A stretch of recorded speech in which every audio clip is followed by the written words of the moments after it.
नमस्कार दोस्तों। आज हम जिस विषय पर चर्चा करने वाले हैं ना, वो सच में बहुत ही कमाल का है। देखिए, महाभारत को हमने हमेशा एक महाकाव्य या पौराणिक कथा के रूप में ही देखा है, राइट? लेकिन आज के इस विश्लेषण में हम इसे एक बिल्कुल नए नजरिए से देखने वाले हैं।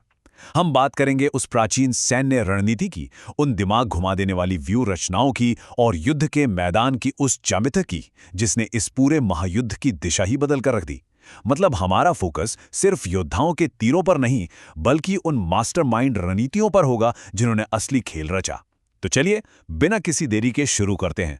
तो आज के इस सफर की रूपरेखा कुछ इस तरह रहेगी। हम शुरुआत करेंगे युद्ध के आह्वान से, फिर देखेंगे पहले दिन का सीधा हमला, उसके बाद तीसरे दिन की गरुड़ और अर्धचंद्र की टक्कर, फिर 8वें दिन का कछुआ और 3 शिखर वाला फॉर्मेशन, और आखिर में समझेंगे इन सारी व्यू रचनाओं का असली सार।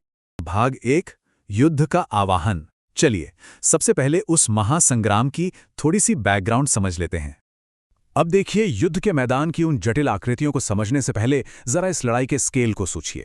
ये कोई आम लड़ाई नहीं थी। इसने उस समय की पूरी दुनिया को ही 2 हिस्सों में बांट दिया था। और हैरानी की बात क्या है पता है? ये सब चला सिर्फ और सिर्फ 18 दिन। जी हां, सिर्फ 18 दिन। लेकिन इन 18 दिनों में जो भयानक तबाही मची, उसकी हम और आप आज कल्पना भी नहीं कर सकते। इन चंद दिनों के अंदर मिलिट्री रणनीतियों का जिस रफ्तार से विकास हुआ, वो पूरे सैन्य इतिहास में अपने आप में बिल्कुल अनोखा है। अगर आप इस टाइमलाइन को देखें तो समझ आएगा कि रणनीतियां कितनी तेजी से इवॉल्व हुईं। पहले दिन की बात करें तो वहां सिर्फ ब्रूट फोर्स यानी सीधे सीधे पार्श्विक बल का इस्तेमाल हुआ। लेकिन जरा सोचिए, सिर्फ तीसरे दिन तक आते आते यही लड़ाई एक बेहद कॉम्प्लेक्स ज्योमेट्रिकल वॉरफेयर में बदल गई। और 8वें दिन का हल? तब तक तो ये गेम पूरी तरह से एक एडवांस्ड डिफेंसिव प्ले बन चुका था। है ना कमाल का ट्रांजिशन? भाग 2, पहला दिन और सीधा हमला। बिना किसी व्यू का वो खौफनाक दिन। तो पहले दिन हुआ क्या? कोई कॉम्प्लेक्स प्लानिंग नहीं थी, बस कच्ची बेकाबू एनर्जी थी दोनों तरफ। आप इमेजिन कीजिए, कौरवों की सेना की एकदम फ्रंट लाइन पर दुशासन लीड कर रहे थे और उधर पांडवों की तरफ से सामने डटे थे भीम। कोई खास शेप नहीं, कोई ज्यामितीय व्यू नहीं। दोनों सेनाओं का सिर्फ एक ही मकसद था, सामने वाले से सीधे टकराना और अपनी फिजिकल पावर से उन्हें कुचल देना। बस आर्या पार। उस पहले दिन का नजारा लिटरली रोंगटे खड़े कर देने वाला था। हर तरफ भयंकर अराजकता, वीरों की वो डरा देने वाली गर्जना, शंखों की गूंज, हाथियों की चिंगाड़ और रथ के पहियों की गड़गड़ाहट। पूरा आसमान जैसे फट रहा था। हवा में इतने तीर उड़ रहे थे कि आसमान छिप गया था और उड़ती धूल ने सबको लगभग अंधा ही कर दिया था। इस भयंकर और सीधे मारकाट का नतीजा ये हुआ कि पहले ही दिन पांडवों की सेना को बहुत भारी नुकसान झेलना पड़ा। उनके खेमे में ऐसा खौफ पसरा कि उन्हें समझ आ गया, बॉस, अब रणनीति बदलनी ही पड़ेगी।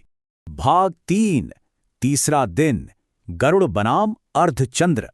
यहीं से असली दिमाग का खेल शुरू होता है। पहले दिन के उस भयंकर विनाश के बाद दोनों पक्षों को समझ आ गया कि सिर्फ ताकत से काम नहीं चलेगा। अब एंट्री होती है हाई लेवल ज्योमेट्रिकल वॉरफेयर की। अब जो बात सबसे ज्यादा इंटरेस्टिंग है वो ये है कि कैसे दोनों सेनाओं ने एक दूसरे को मात देने के लिए आकृतियों यानी शेप्स का इस्तेमाल किया। कौरवों के सेनापति भीष्म पितामह ने एक बेहद आक्रामक गरुड़ व्यू बनाया, बिल्कुल एक चील के आकार का। इसके जवाब में पांडवों ने बहुत ही सूझबूझ दिखाते हुए अर्धचंद्र यानी एक आधे चांद के आकार का रक्षात्मक व्यू तैयार किया। और इस पूरी प्लानिंग का एग्जीक्यूशन देखिए, क्या शानदार था। गरुड़ व्यू के बिल्कुल आगे, मतलब चील की चोंच वाले हिस्से पर दुर्योधन को तैनात किया गया था। वहीं अर्धचंद्र के दोनों कोनों को प्रोटेक्ट करने की जिम्मेदारी भीम और अर्जुन ने उठाई। फिर जब भीम और घटोत्कच ने एक साथ उस गरुड़ के बिल्कुल मुंह पर यानी अग्रभाग पर जोरदार प्रहार किया तो दुर्योधन बेहोश होकर गिर पड़ा। और बस जैसे ही कमांडर गिरा, पूरा गरुड़ व्यू ताश के पत्तों की तरह बिखर गया और कौरव सेना में भयानक भगदड़ मच गई। मतलब साफ था, ज्यामिति ने फिजिकल ताकत को पूरी तरह हरा दिया था। इसी तीसरे दिन की इनकैलकुलेटेड रणनीतियों के बीच एक बहुत ही इमोशनल और ड्रामेटिक पल भी आता है।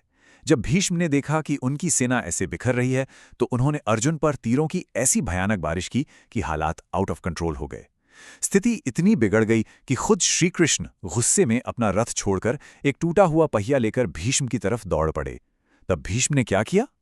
उन्होंने अपने हथियार डाल दिए और कहा, आओ माधव, मेरा अहोभाग्य कि मैं तुम्हारे हाथों मारा जाऊं। ये पल हमें याद दिलाता है कि इन ठंडी और कैलकुलेटेड मिलिट्री टैक्टिक्स के पीछे असल में बहुत गहरे जज्बात और व्यक्तिगत कस्में भी दांव पर लगी थीं। भाग 4, 8वां दिन। कूर्म यानी कछुआ और 3 शिखरों का टकराव। 8वें दिन तक आते आते ना लड़ाई का तरीका एक बार फिर बहुत बड़े लेवल पर बदल गया। इतने दिनों की लगातार तबाही देखने के बाद भीष्म पितामह ने एक नई चाल चली, कूर्म व्यू। अब ये क्या था? ये असल में एक बेहद रक्षात्मक फॉर्मेशन था, बिल्कुल एक कछुए की तरह। इसका मेन पर्पस था एक बहुत ही मजबूत बाहरी आवरण बनाना, ताकि अंदर मौजूद सैनिकों को पूरी तरह से सेफ रखा जा सके। एक तरह से एक चलता फिरता किला।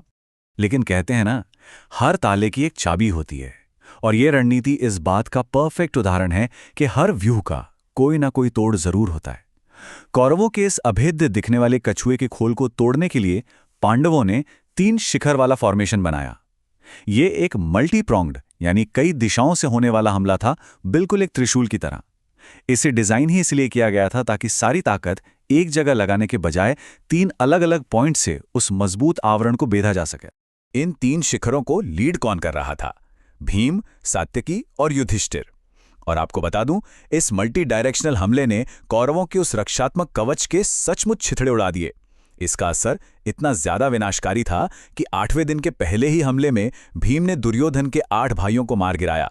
इस घटना ने दुर्योधन को अंदर तक तोड़ दिया और खौफ से कांपती हुई कौरव सेना को आखिरकार मैदान से पीछे हटना ही पड़ा। भाग 5, इन व्यूह रचनाओं का असली सार और युद्ध का मनोवैज्ञानिक पहलू। तो दोस्तों, अगर हम इस पूरी पिक्चर को एक साथ रखकर देखें तो बात एकदम क्लियर हो जाती है। जरा इस टेबल पर नजर डालिए। पहले दिन दोनों तरफ से बिना सोचे समझे बस सीधा हमला हुआ। तीसरे दिन कौरव एक अग्रेसिव गरुड़ व्यूह लेकर आए तो पांडवों ने उसे अर्धचंद्र से डिफेंड किया। लेकिन 8वें दिन आते आते गेम पलट गया। कौरव अचानक से बैकफुट पर जाकर कूर्म व्यूह के खोल में छिप गए और पांडवों ने 3 शिखरों से एक जोरदार मल्टी प्रोंग्ड अटैक कर दिया। अब यहां जो बात समझने वाली है ना, वो ये है कि रणनीतियों का ये बदलाव सिर्फ जमीन पर सैनिकों की प्लेसमेंट का खेल नहीं था। बिल्कुल नहीं, ये असल में उन कमांडर्स के दिमाग में चल रहे मनोवैज्ञानिक बदलाव या साइकोलॉजिकल शिफ्ट का सीधा रिफ्लेक्शन था। जो युद्ध ओवर कॉन्फिडेंस, अहंकार और कच्ची ताकत के साथ शुरू हुआ था, वो लगातार हो रही मौतों और गिरते मोराल की वजह से एक बेहद सतर्क और डिफेंसिव सर्वाइवल गेम में बदल गया।